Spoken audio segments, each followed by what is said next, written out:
Chao, buen día compañeros, buen día. En esta ocasión les vamos a exponer sobre la investigación cuantitativa. La investigación cuantitativa surge en el siglo XVIII y XIX. Investigación proviene etimológicamente del latín investigare, que significa adquirir, hallar o indagar.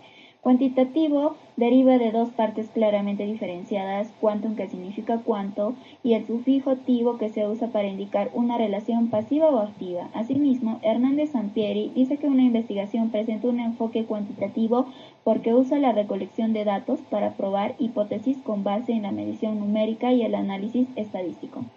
El planteamiento del problema conlleva criterios para plantearlos. Primero, el problema debe expresar una relación entre dos o más conceptos o variables. Segundo, el problema debe estar formulado como pregunta, claramente sin ambigüedades. Por ejemplo, ¿qué efecto, en qué condiciones, cuál es la probabilidad? Y por último, el planteamiento también debe implicar la posibilidad de realizar una prueba empírica, es decir, la factibilidad de observarse en la realidad objetiva. Los elementos que contiene el planteamiento del problema. Primero, los objetivos, que deben ir de forma clara y precisa. Las preguntas, que por lo general plantean términos de qué, cómo, por qué. La justificación es necesaria para la exposición de las razones de la investigación. La viabilidad del estudio es otro aspecto importante. Para ello debemos tomar en cuenta la disponibilidad de tiempo, recursos financieros, humanos, entre otros. La evaluación de las deficiencias en el conocimiento, según Hernández Sampieri, solo se debe incluir si el investigador ha trabajado o se encuentra vinculado al tema de investigación. Los tipos de planteamiento según su propósito que nos plantea Lester son: primero, evaluar, que esto nos va a ayudar a establecer criterios claros de valoración. Asimismo, comparar, para contrastar grupos o categorías en cuanto a alguna propiedad o variable. Asimismo, interpretar también nos va a ayudar a analizar el significado e implicaciones de un problema de investigación. También establecer precedentes para determinar si se han presentado fenómenos o situaciones similares. Y por último, debemos de determinar la causalidad y sus implicaciones. Los errores de planteamiento con objetivo impreciso. Por ejemplo, determinar el efecto económico potencial de la producción agrícola orgánica en el estado de Guanajuato. Es imprecisa porque no nos indica el tiempo en el que se va a realizar la investigación. Otro ejemplo de objetivo vago muy general es analizar las causas de cáncer de mama en mujeres mayores. Por ejemplo, aquí podemos preguntarnos: ¿pero qué significa ser mujer? ¿Dónde se realiza este estudio? O si todas las causas son posibles. Método gráfico para delimitar el problema. Primero, escribir los conceptos que tenemos en la mira. Desarrollo humano, mujeres y divorcio en su conjunto son muy generales y deben ser acortados en el segundo paso, de los cuales derivamos autoestima, paseña y divorcio reciente. Son más explícitos. Y en el tercer paso nos dice que debemos de plantearnos ya un objetivo y la pregunta. Como objetivo tenemos determinar qué efectos en la autoestima provoca un divorcio reciente, y como pregunta de investigación va: ¿qué efectos produce en la autoestima el divorcio reciente en dichas mujeres? En la redacción del planteamiento cuantitativo existen protocolos que sugieren que debe contener un párrafo introductorio, asimismo los objetivos y las preguntas, la justificación, que debería responder a qué aporta el estudio, por qué es importante, qué aportó la investigación y por qué fue importante llevarla a cabo. Asimismo, también se debe especificar las deficiencias en el conocimiento del problema en 2 o 3 párrafos. El desarrollo de la perspectiva teórica según Martens. La perspectiva teórica proporciona una visión sobre dónde se sitúa el planteamiento propuesto dentro del campo del conocimiento. Asimismo, estas cumplen funciones las cuales nos pueden ayudar a prevenir errores que se han cometido en anteriores investigaciones. Asimismo, nos puede ayudar a ampliar nuestro horizonte de estudio y servirnos como guía. Las observaciones del desarrollo de la perspectiva teórica. Tiene un antes de recolectar los datos que nos ayuda a, por ejemplo, decidir cuál es la mejor manera de recolectar los datos que necesitamos y de dónde obtenerlos. También nos puede ayudar a resolver cómo pueden analizarse los datos y después de recolectar los datos nos ayuda a ubicar nuestros resultados y conclusiones dentro del conocimiento existente y asimismo a desarrollar nuestras preguntas de investigación e hipótesis. Existen métodos para organizar y construir el marco teórico. El método del mapeo consiste en realizar mapas conceptuales que nos ayuden a profundizar la revisión de la literatura según Hernández Sampier. El método por índice es otra manera rápida y eficaz de construir un marco teórico, conocida también como la acción de vertebrar. ¿Se ha hecho una revisión adecuada de la literatura? Esta es una duda que nos va a surgir. Sin embargo, para evitarla, podemos aplicar estas preguntas de manera que si respondemos de manera afirmativa estaríamos confirmando de que hemos hecho un esfuerzo. Por ejemplo, indagamos en directorios, motores de búsqueda y espacios en Internet. Si nuestra respuesta es sí y en las siguientes interrogantes de la misma manera, entonces estaríamos aptos para seguir con la redacción de nuestro marco teórico.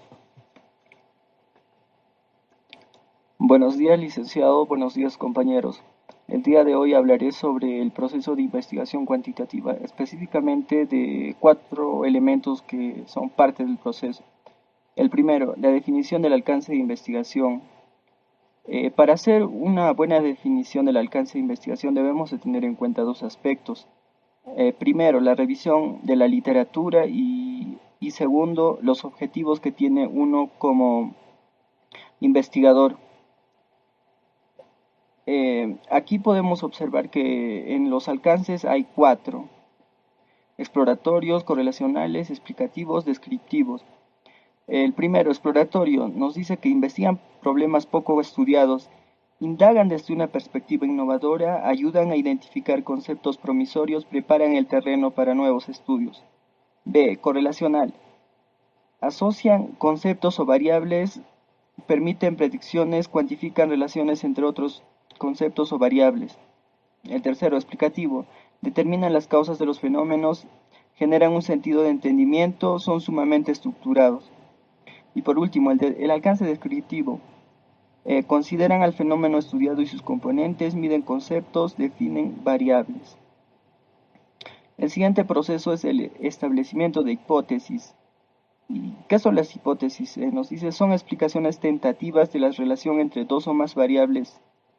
Sus funciones son guiar el estudio, proporcionar explicaciones, apoyar las pruebas teóricas. Y como sus características de la hipótesis o del establecimiento de hipótesis tenemos a que refiere a una situación real, sus variables o términos deben ser comprensibles, precisos y concretos, las variables deben ser definidas conceptual y operacionalmente, las relaciones entre variables deben ser claras y verosímiles, los términos o variables, así como las relaciones entre ellas, deben ser observables y medibles, deben relacionarse con técnicas disponibles para probarse. Y también para formular una hipótesis se debe de tener en cuenta los alcances. Por ejemplo, en el exploratorio no se formula, en el descriptivo, cuando se pronostica un hecho o dato, en el correlacional se formula hipótesis correlacionales, en el explicativo se formulan hipótesis causales. Como tipos de hipótesis tenemos la de investigación, las nulas, las alternativas, las estadísticas. Las 3 primeras en sí son de las mismas opciones o cuentan con las mismas opciones, por ejemplo, las correlacionales, de diferencia de grupos y las causales. En el último tipo de estadísticas nos dice de estimación, de correlación, de diferencia, de medias. El siguiente elemento del proceso es la concepción o elección del diseño de investigación. ¿Y cuál es su propósito? Responder preguntas de investigación, cumplir objetivos del estudio, someter hipótesis a prueba. Tenemos dos tipos, los no experimentales y los experimentales. Y los no experimentales se dividen en dos, transeccionales o transversales y longitudinales o evolutivos. Dentro de transeccionales, su característica es la recolección de datos en un único momento y sus tipos exploratorios, descriptivo, correlacionales, causales. Dentro de longitudinales, el propósito es analizar cambios a través del tiempo, tipos, diseño de tendencia, diseño de análisis evolutivo de grupos y diseño de panel. El segundo tipo, el experimental, se divide en tres: preexperimentos, cuasi-experimentos, experimentos puros. En los preexperimentos nos dice que tiene un grado de control mínimo, en los cuasi-experimentos implica grupos intactos y en los experimentos puros implica la manipulación intencional de variables, medición de variables, control y validez, dos o más grupos de comparación, participantes asignados al azar o emparejados. El siguiente proceso, elemento del proceso es la selección de la muestra. Nos dice que es un subgrupo de la población universo. Existen dos clases, la probabilística y la no probabilística. La probabilística refiere a tres aspectos. Primero, requiere precisar el tamaño de la muestra. Segundo, seleccionar unidades o elementos muestrales por medio de listado o marco muestral. Tercero, sus tipos son muestra aleatoria simple, muestra estratificada, muestra por racimos o clusters. La segunda clase es la no probabilística y refiere a que selecciona casos o unidades por uno o varios propósitos y también no pretende que los casos sean estadísticamente representativos de la población. Luego de la selección de muestra tenemos la recolección de datos cuantitativos. La recolección de datos se realiza mediante instrumentos de medición, los cuales deben representar verdaderamente las variables de la investigación. Sus requisitos son la confiabilidad, validez y objetividad. La confiabilidad mide el grado en el que un instrumento produce resultados consistentes y coherentes. La validez mide el grado en que un instrumento mide la variable que pretende medir. Y la objetividad mide el grado en que el instrumento es influenciable al curso de tendencias del investigador. El proceso para construir un instrumento de medición tiene 11 fases. Las fases del 1 a 7 representan al desarrollo del instrumento de medición y las fases del 8 al 11 representan su administración y la preparación de los datos para su análisis. Uno de los instrumentos de medición más usados es el cuestionario, que puede incluir preguntas abiertas o preguntas cerradas. Las preguntas abiertas delimitan las alternativas de respuestas. Estos son muy útiles cuando el investigador no tiene suficiente información sobre las posibles respuestas de las personas. En cambio, las preguntas cerradas delimitan sus respuestas. Estas son más fáciles de codificar y analizar.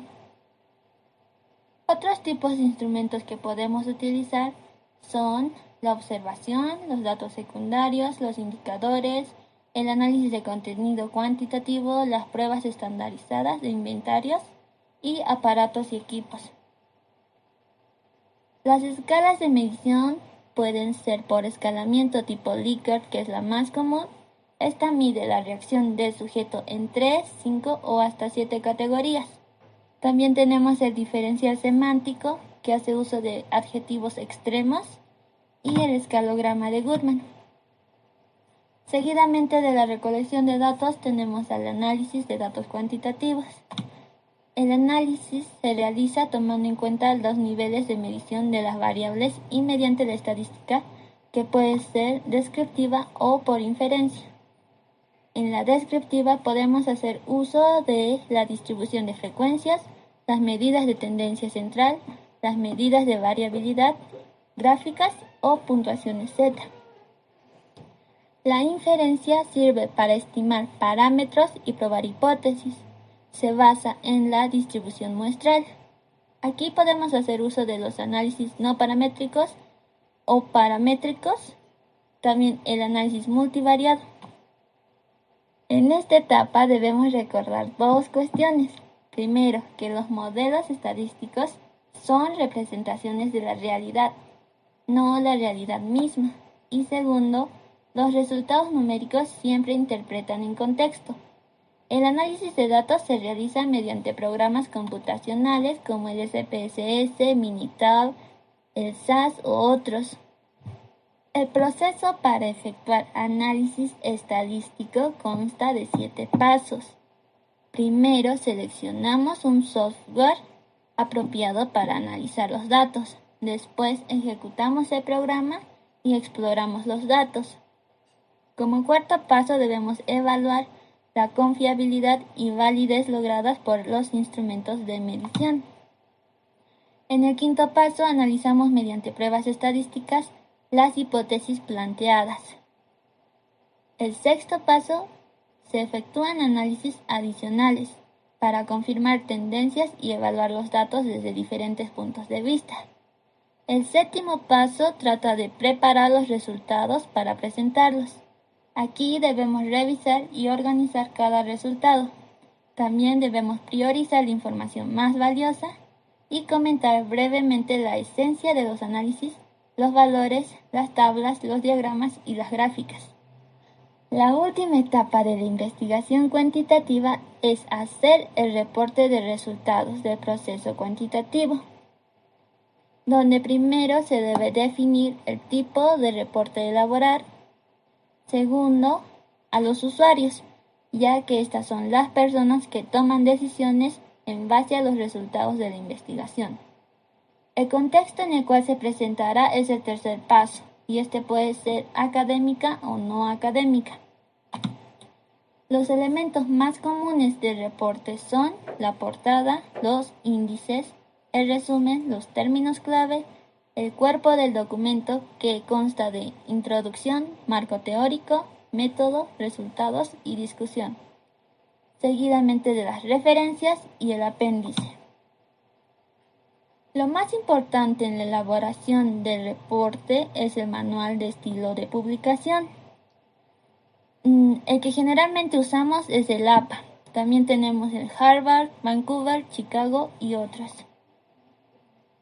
Como resumen de nuestra exposición, podemos decir que la característica más importante de la investigación cuantitativa es que ésta se basa principalmente en cuantificar los datos obtenidos. Se dice que su naturaleza es descriptiva y también podemos decir que su principal instrumento de medición son los cuestionarios. Los resultados que se obtienen en este tipo de investigación son concretos, gracias a la selección de muestra. Y también debemos tener en cuenta que por la presencia de números, este modelo de investigación hace uso de herramientas informáticas y de estadísticas para obtener resultados.